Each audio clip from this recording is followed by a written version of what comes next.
네, 여러분 안녕하십니까. 자, 2024년 8월 4일 드디어 8월의 첫째 주를 맞이하였습니다.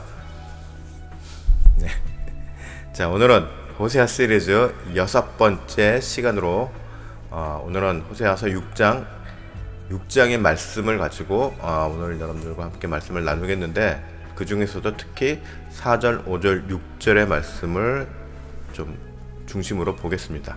자, 오늘은 주님께서 요구하시는 진정한 회개에 대해서 한번 생각해 보고자 합니다. 자, 본문 4절. 에브라임아, 내가 내게 어떻게 하랴? 유다야, 내가 내게 어떻게 하랴? 너희의 인애가 아침 구름이나 쉬 없어지는 이슬 같도다. 5절.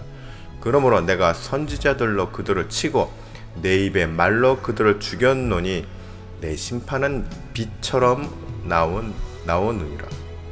6절. 나는 인애를 원하고 제사를 원하지 아니하며 번제보다 하나님을 아는 것을 원하노라. 자, 지난주 말씀 중에서 제가 죄를 지은 인간에게는 심판과 징벌은 어느 종교에나 있습니다. 그러나 신이 죄에 가담하는 인간을 향한 안타까운 호소를 하는 종교는 오직 기독교뿐이라는 점에 대해서 말씀드린 바 있습니다. 즉, 인류의 구원 문제에 대해서 당사자인 인간보다 신이 더 안타깝게 생각하면서 적극적이었다는 점입니다. 어떤 면에서요?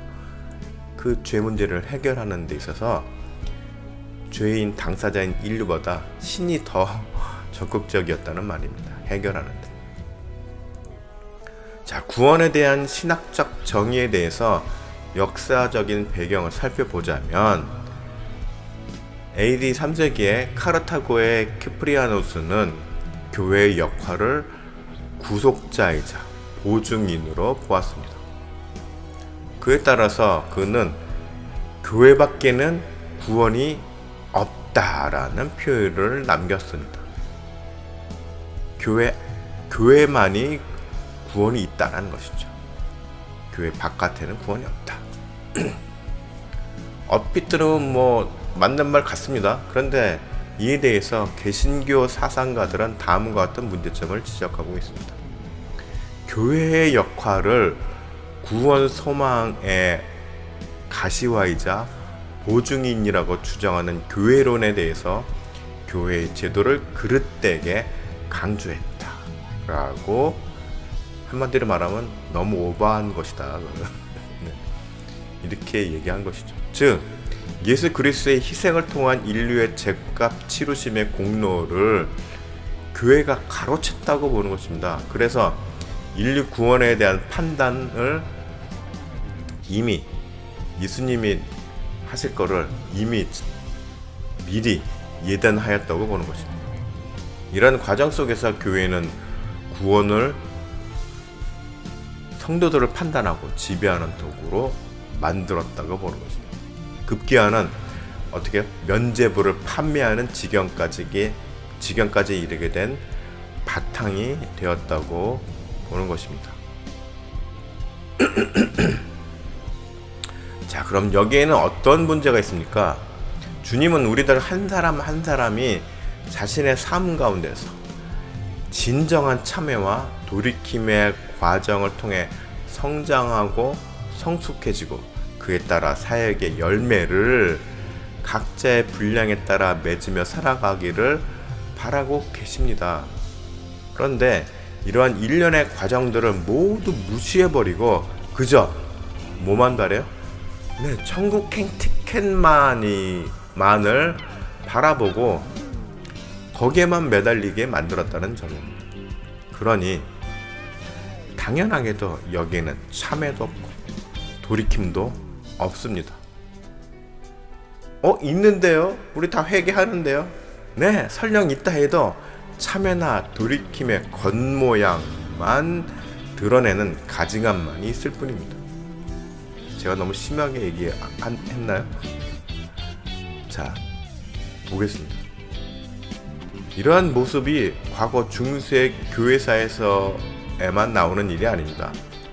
이미 오늘 본문에서 원저라고 할 수 있는 장면이 나옵니다. 1절 오라 우리가 여호와께로 돌아가자. 여호와께서 우리를 찢으셨으나 도로 낫게 하실 것이요 우리를 치셨으나 싸매어 주실 것입니다. 여호와께서 이틀 내에 우리를 살리시며 셋째 날에 우리를 일으키시리니 우리가 그의 앞에서 살리라. 그러므로 우리가 여호와를 알자. 힘써 여호와를 알자. 그의 나타나심은 새벽빛같이 어김없나니 비와 같이 땅을 적시는 늦은 비와 같이 우리에게 임하시리라 하십니다.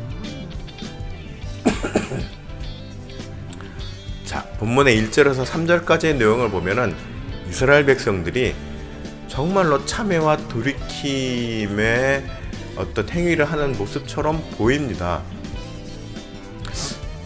그런데 4절을 보면은 에브라임아 내가 내게 어떻게 하랴. 유다야 내가 내게 어떻게 하랴. 너희의 인애가 아침 구름이나 쉬 없어지는 이슬 같도다. 자, 이 4절 말씀을 보면은 하나님의 응답은 이스라엘이 기대한 바와는 다릅니다. 에브라임이나 유다의 기대한 바와는 다르다는 말이에요. 우선 먼저 1절에 우리가 여호와께로 돌아가자와 3절에 우리가 여호와를 알자, 힘써 알자의 문맥을 보면 백성들이 하나님을 향해 자신들의 뉘우침과 돌이킴의 의지를 보이는 것처럼 느껴집니다.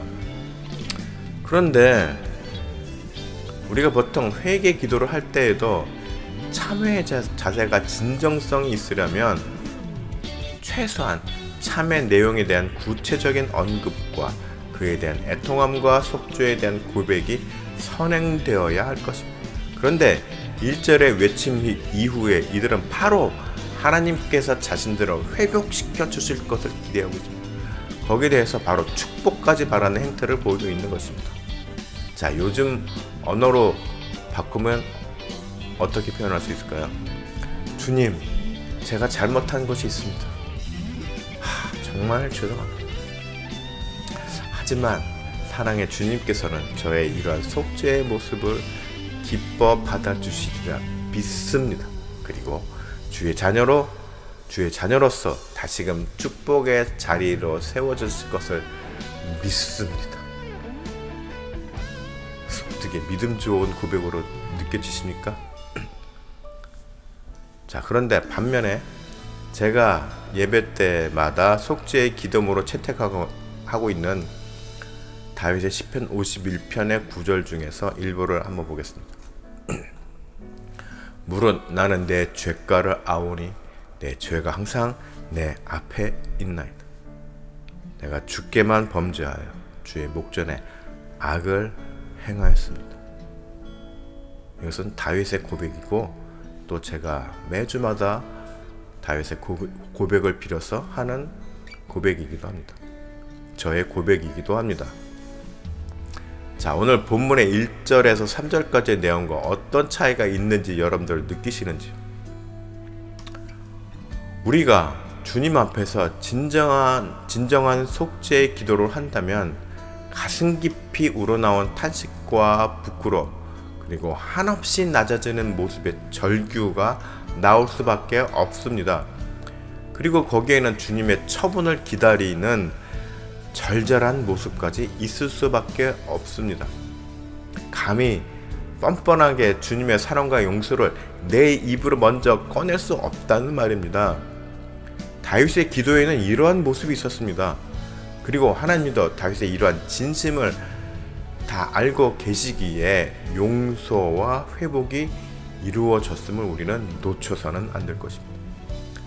자, 4절에 보면은 이스라엘을 향한 하나님의 탄식이 나옵니다. 그리고 이런 말씀을 하시죠. 너희의 인애가 아침 구름이나 쉬 없어지는 이슬 같도다. 뭡니까? 한마디로 진정성이 하나도 보이지 않는 모습과 그 회개의 마음가짐마저도 오래 못 가는 아주 짧은 악어의 눈물과도 같은 모습이라는 것을 지적하고 계시는 것입니다. 자, 5절 말씀 보겠습니다. 그러므로 내가 선지자들로 그들을 치고 내 입의 말로 그들을 죽였노니 내 심판은 비처럼 오느니라. 이제 하나님은 에브라임과 유다의 거짓된 회개에 대해서 단호하게 그리고 분명하고도 빠르게 심판하실 것을 선언하십니다. 결국 어설픈 회개의 내용과 마음이 없는 회개, 입에 발린 모양만 있는 거칠에는 오히려 하나님의 분노만 일으킬 뿐이라는 점을 우리는 기억해야 합니다. 오늘날 많은 교회들이 이렇듯 하나님의 사랑, 예수님의 희생의 사랑만을 강조하여 회개는 속전속결로 해결하고 인스턴트 식품 찍어내듯이 세례 교인을 양산해서 교회 조직에 충성하게 만들고 당회장 목사의 제자로 만드는 일에 힘쓰는 모습은 그야말로 하나님의 진노를 부르는 일이라는 말입니다. 중세 시대 타락해가는 카톨릭 교회의 모습과 똑같이 가고 있는 거 아닙니까? 6절 말씀. 나는 인애를 원하고 제사를 원하지 아니하며 번제보다 하나님을 아는 것을 원하노라.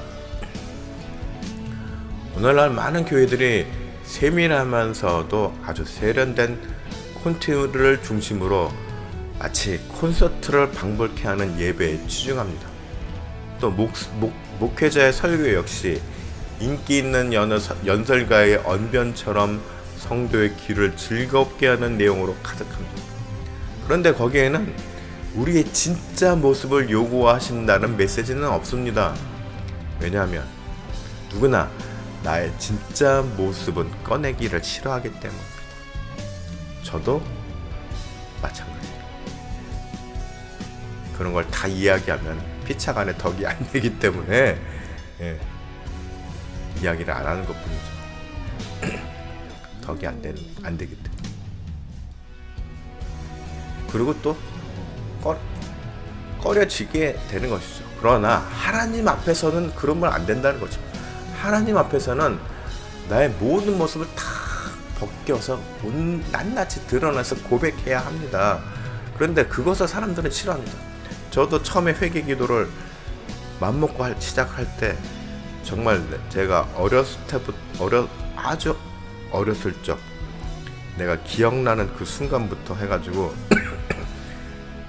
현재 시점까지 모든 삶을 돌아보면서 조금이라도 꺼림직했던 것들을 다 끄집어내서 고백하기 시작하는데, 나 혼자만 있잖아요, 골방에. 그리고 새벽 한 2시나 3시쯤 됩니다. 아무도 듣지 않아요. 듣는 사람이 없어요. 오로지 하나님께만 제가 이야기하는 겁니다. 그리고 제 목소리로 제 귀에 들리게 고백을 합니다. 그런데 이게 웬일입니까? 입이 안 떨어집니다. 내 입으로 나의 과거의 치부를 드러내는 것이 너무나도 싫었습니다. 부끄러웠습니다. 아무도 없는데. 이야, 그거 참 신기했습니다. 그럼에도 억지로 겨우 하나씩 꺼내게 되었습니다. 그러면서 그 나의 치부를 드러내는 고백이 하나, 둘, 셋, 넷, 점점 이어갈수록 제 마음이 녹아지기 시작하였습니다. 그런데 정말로 처음 시작할 때는 꺼내기 싫어합니다. 사람들은 당신의 진짜 모습을 하나님 앞에 고백해야 합니다 라고 대놓고 이야기하면 거부감을 느끼게 될 것입니다. 본능적으로 자기를 보호하고자 하는 그런 본능 때문에. 그러면서 왜 저런 얘기를 하지? 불편하네. 다른 교회 목사님은 안 그런 것 같은데 교회로 옮겨야 되나? 이런 메시지를 계속하면 적지 않은 성도들이 떠날 수도 있습니다. 그렇기 때문에 빠른 회개와 바로 다가오는 감동적인 성령님의 위로와 격려, 그리고 축복까지 한 번에 이루어지는 원스톱 서비스 같은 아주 기가 막힌 설교와 예배 기획만이 넘쳐나고 있는 것입니다. 그러나 하나님께서 원하시는 핵심은 피한 채 거칠에만 신경 쓰는 것은 무의미하다, 의미 없다 라고 말씀하십니다. 사무엘상 15장 22절에 사무엘이 이르되 여호와께서 번제와 다른 제사를 그의 목소리를 청종하는 것을 좋아하심같이 좋아하시겠나이까. 순종이 제사보다 낫고 듣는 것이 수양의 기름보다 나으니. 자, 우리가 주님 앞에 나아가기까지 많은 아픔과 안타까움과 후회를 불러일으키는 날카로운 주의 메시지를 받아들여야 합니다. 그리고 그 속에서 각자의 진짜 모습들을 발견하며 드러나는 부끄러움을 벗어내는 과정이 요구됩니다. 이러한 과정을 감수해내며 견디는 것이 바로 제사보다 나은 순종인 것입니다. 이렇게 나의 모든 것을 벗겨내서 나의 속이 비었을 때, 그때 비로소 나의 빈 속에 성령님께서 함께 하실 수 있는 것입니다. 그러니까 진정한 회개와 회복됨이 없는 성령의 인치심을 논한다면 그것은 가짜라는 것입니다. 영적인 기만입니다. 시편 51편 17편을 보면은 하나님께서 구하시는 제사는 상한 심령이라 하나님이여 상하고 통회하는 마음을 주께서 멸시하니 아니하시리이다 라고 이야기하십니다. 우리는 하나님 앞에 나의 낱낱이 모든 것을 다 드러내면서 말하면서 나의 마음이 상해집니다. 예, 상해질 수밖에 없어요. 왜요? 나의 치부를 내 입으로 말하니까는 편치 않습니다. 그러면서 자연스럽게 통회하는 마음이 나옵니다. 내가 정말 나쁜 놈, 내가 정말 죄인이구나라는 것을 스스로 아주 처절하게 느껴지게 됩니다. 그런데 그렇게 느껴지는 나의 마음, 그러면서 허물어지는 나의 그 심령을 주님께서 멸시하지 않는다는 것입니다. 무시하지 않는다는 것입니다. 아이고 네가 그렇게 나쁜 놈이었구나, 아이고 상종하지 못할 놈이네, 이런 게 아니라 그래 네가 드디어 용기를 내서 다 고백을 하는 거야. 너무나 힘든 고백인데 애썼다.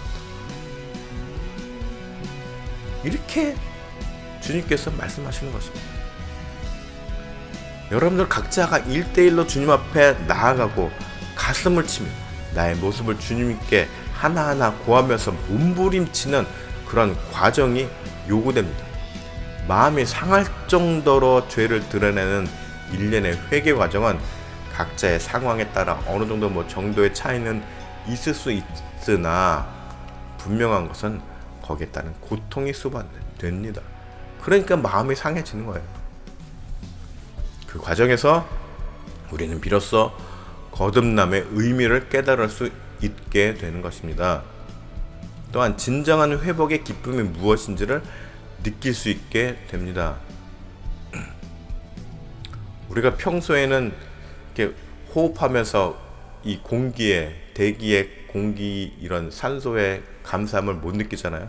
그런데 어느 때 감사함을 느끼냐면은 군대에서 훈련 받을 때, 가스실 들어갔다 나왔을 때, 그때의 그 상황을 지금도 생생하게 기억이 납니다. 가스실에서 정말 숨이 막혀가면서 정신이 희미해질 때, 야, 이렇게 유대인들이 나치의 그 가스 수용소에서 이렇게 죽어갔구나 라는 것을 떠올리게 될 정도로 정말 그리고 거의 정신이 몽롱해질 때쯤 바깥으로 탁 나오니 그때 숨 쉬어지는 그 신선한 공기, 그 감사, 공기에 대한 감사, 삶에 대한 감사. 네, 우리가 정말로 거듭남의 기쁨을 느끼기 위해서는 정말로 처절하게 내 자신을 바닥까지 쳐서 고백하는 그 아픔의 과정이 필요하다는 것입니다. 그래야 진정한 기쁨의, 회복의 기쁨이 무엇인지를 체감할 수 있는 것입니다. 자, 여러분들 모두 주님 앞에서 진정한 회개와 돌이킴의 역사를 통해 성령님의 깊은 위로와 회복의 기쁨을 누리며 참 구원의 길로 들어서는 성도들이 되시기를 축복합니다.